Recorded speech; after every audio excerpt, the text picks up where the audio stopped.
Je m'appelle Éric Abel et vous écoutez Bourrage Papier, le podcast d'apprenti écrivain. Aujourd'hui, les 7 raisons de ne surtout pas lire Lettres à un jeune poète de Rilke. Pour écrire le premier épisode du podcast où j'ai cité les Lettres à un jeune poète de Rainer Maria Rilke, je me suis mis à relire ce livre que j'avais adoré il y a 30 ans et de réaliser avec horreur que je rejetais de nombreux passages, malgré certaines qualités, au point d'en venir à le détester. Je me suis senti comme trahi par cette nouvelle lecture parce que ce bouquin, moi, je l'avais dévoré en totale adoration à mes débuts dans l'écriture. Ces lettres, il faut bien comprendre qu'elles avaient fait naître en moi des bouffées extatiques, des moments quasi religieux en me présentant l'acte de création comme une voie initiatique. Alors tout d'abord, un peu de contexte, il faut s'imaginer dans les années 1900. Un certain Franz Kapusch, qui a 20 ans à l'époque, est en pension à l'école militaire et il écrit des poésies. Il envoie ses textes pour obtenir un avis à son idole, le grand poète Rilke, et ce dernier va lui répondre avec, au fil des échanges, 10 lettres. Ce sont des lettres assez longues quand même, ça fait 70 pages au final, et ça parle d'écriture, comme d'un rapport à la vie, à l'amour, à la solitude, à la justesse, à la patience. Et surtout pour l'époque, c'est grandiose, c'est moderne, c'est subversif. Certains passages sont vraiment sublimes, la toute première lettre notamment, et on peut comprendre quand Amélie Nothomb témoigne que c'est le livre qui a changé sa vie. Donc inutile aujourd'hui d'encenser cet ouvrage, vous trouverez tant de textes, de vidéos pour en faire l'apologie que je vous invite vivement à consulter. Moi, je vais vous parler des raisons pour ne pas le lire, ou du moins le lire avec circonspection.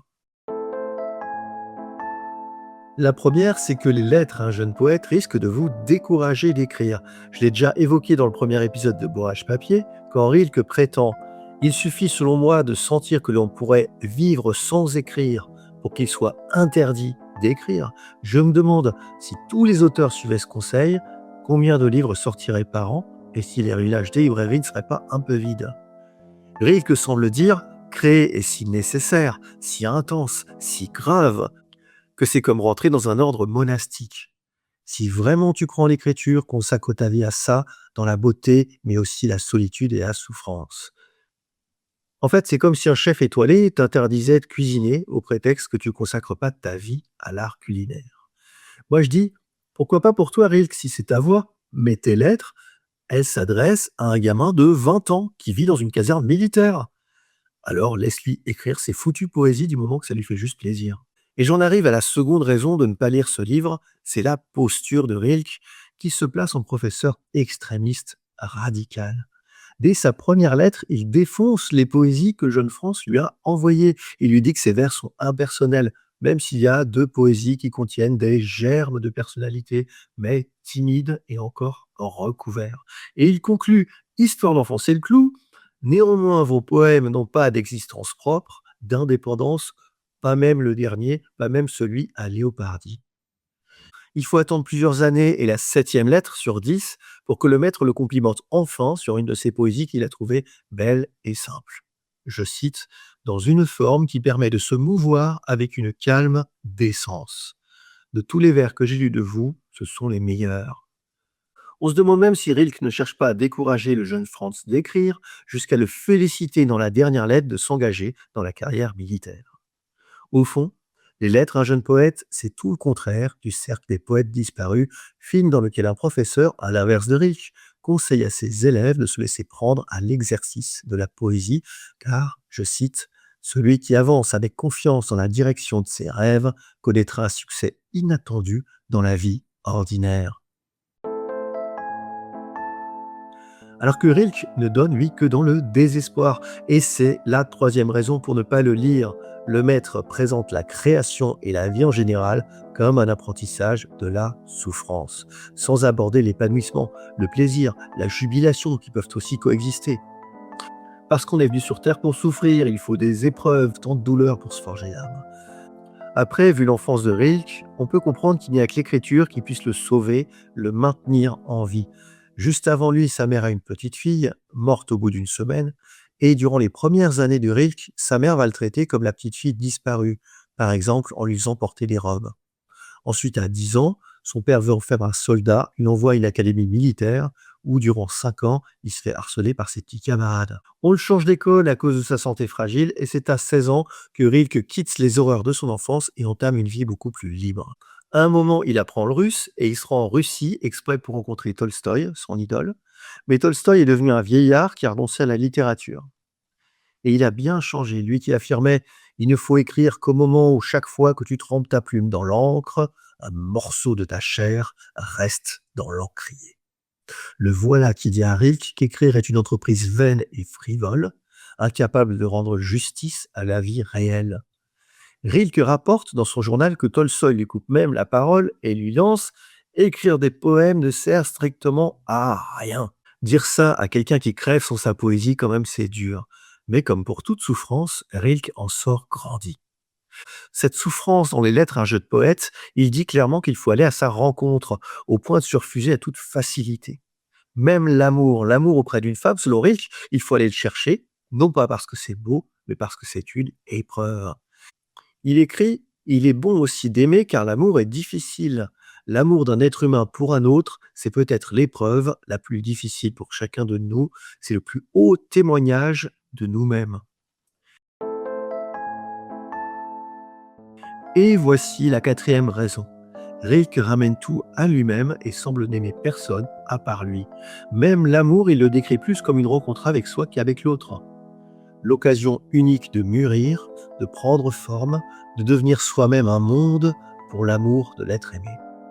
Rilke parle en connaissance de cause vu qu'il collectionne des aventures fulgurantes où il se prend de passion pour une femme, puis décide rapidement de rompre.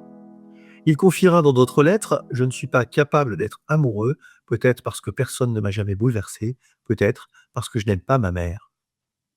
D'ailleurs, alors qu'il est marié, quelques mois après la naissance de sa fille, Rilke se retrouve face à un échec. Il écrit dans une lettre à Lou Andrea Salomé: «J'ai cru que dès le jour où j'aurais une maison, une femme, un enfant, une réalité indéniable, cela irait mieux. J'ai cru que cela me rendrait plus tangible, plus évident. Mais même si tout cela existe, cette réalité me reste étrangère et ma famille n'est pour moi que des visiteurs qui refusent de partir». Du coup, il fuit à Paris pour aller travailler auprès de Rodin. Et on le ressent bien dans les lettres qu'au fond, il n'aime pas grand monde. Le mot qui revient le plus souvent, c'est la solitude. Voilà comment il parle des gens dans la sixième lettre. Le jour où l'on voit que leurs soucis sont misérables, leur métier refroidi et sans rapport avec la vie, comment alors ne pas continuer de les regarder, ainsi que fait l'enfant, comme chose étrangère du fond de son propre monde, de sa grande solitude, qui est elle-même travail, rang et mon métier. Alors moi, je me demande tout simplement ce que valent les leçons de vie d'un misanthrope. De quelqu'un aussi, et c'est la cinquième raison, qui tient des propos sur les femmes vraiment limites. Alors certes, certaines paroles sont plutôt en avance sur son temps, il adopte une vision libérée du couple, il ne voit pas l'homme comme supérieur à la femme, et il rêve d'un monde où la femme aura fait tomber les chaînes de sa condition sociale. Je rappelle qu'il a été l'amant durant des années de l'incroyable écrivaine Lou Andrea Salomé, relation qui lui a forcément ouvert l'esprit. Mais ça ne l'empêche pas d'écrire dans sa septième lettre: «La jeune fille et la femme, dans leur développement propre, n'imiteront qu'un temps les manies et les modes masculines, n'exerceront qu'un temps des métiers d'hommes. Une fois finies ces périodes incertaines de transition, on verra que les femmes n'ont donné dans ces mascarades, souvent ridicules, que pour extirper de leur nature les influences déformantes de l'autre sexe». Ensuite, il avance l'argument traditionnel de la femme qui est plus proche de sa nature, plus spontanée, plus féconde, plus confiante, en amour plus conne, et il l'oppose au mâle qui est prétentieux et impatient. Il y a aussi ce passage dans la quatrième lettre où Rilke décrit la beauté des femmes suivant leurs âges. La jeune fille dont la beauté se trouve dans le désir, mais aussi l'effroi de la maternité, parce qu'elles ont peur de tomber enceinte. Alors je vois pas du tout en quoi on peut trouver sexy l'effroi de la maternité, mais bon, passons.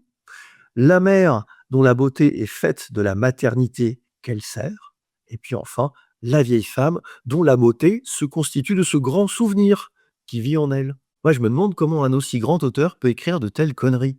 D'autant plus qu'il enchaîne en disant que, en ce qui concerne l'homme, enfanter revient à créer dans sa plus intime plénitude, c'est-à-dire qu'en tant qu'homme, il ne peut pas enfanter, mais il écrit, ce qui revient au même. Et puis quelques lettres avant, il fait un parallèle entre la sexualité et l'écriture, et il compare l'état créatif au fait d'être en rut. Et donc j'en arrive à la sixième raison, c'est que même si certains passages sur l'écriture sont subtils et lumineux, d'autres sont vraiment taillés à la hache. Et non, je suis désolé, même avec toutes les nuances du monde, créer avec des mots, ce n'est ni comme faire l'amour, ni comme accoucher d'un enfant. Bien sûr, au fond, ça partit d'un même élan de vie et c'est certain que si on pouvait faire l'amour tout le temps, personne n'écrirait. Mais franchement, ce genre de comparaison est fumeuse. On en arrive à la septième raison et non des moindres, il n'aime pas l'Italie. Pourtant, à la première lettre, on lit ce passage magnifique. Si votre quotidien vous paraît pauvre, ne l'accusez pas. Accusez-vous vous-même de ne pas être assez poète pour appeler à vous ses richesses. Et plus loin, il parle du vent dans les arbres, et je l'imagine en promeneur solitaire, contemplatif. Et puis dans la cinquième lettre, il nous raconte son arrivée à Rome.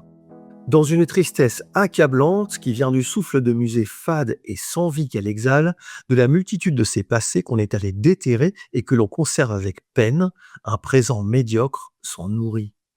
Et un peu plus loin, non, il n'y a pas ici plus de beauté qu'ailleurs. Tous ces ouvrages qu'entourent de leur culte les générations successives, que des mains de manœuvre ont rajustés et restaurés, n'ont pas de signification, d'existence, de cœur, de valeur. Si beaucoup de beauté est ici, c'est que partout, il y a beaucoup de beauté. Et effectivement, il dit qu'il apprécie ici ce qu'on trouve ailleurs, les bassins d'eau, la nuit étoilée, le vent et les jardins. Comment on peut être poète et rester hermétique à Rome? Et d'ailleurs, qu'est-ce qu'on écrit comme poésie quand on n'aime pas vraiment les gens ou les lieux, quand on ne retire de la vie que ce qui nous relie à nous-mêmes? Et on en arrive à ce paradoxe que les lettres à un jeune poète est lu et apprécié essentiellement de personnes qui ne connaissent pas les poésies de Reik. Or, si on adhère à sa philosophie de la création, il faudrait s'interroger sur ce que ça donne au final. Et donc j'ai voulu lire le recueil des élégies de Duino, qui est donné comme son chef-d'œuvre. Franchement, j'aurais adoré avoir adoré, mais au final, je suis incapable de dire si c'est bien ou pas, parce que ce type de poésie-là ne me touche pas, me passe complètement au-dessus. Donc tant pis.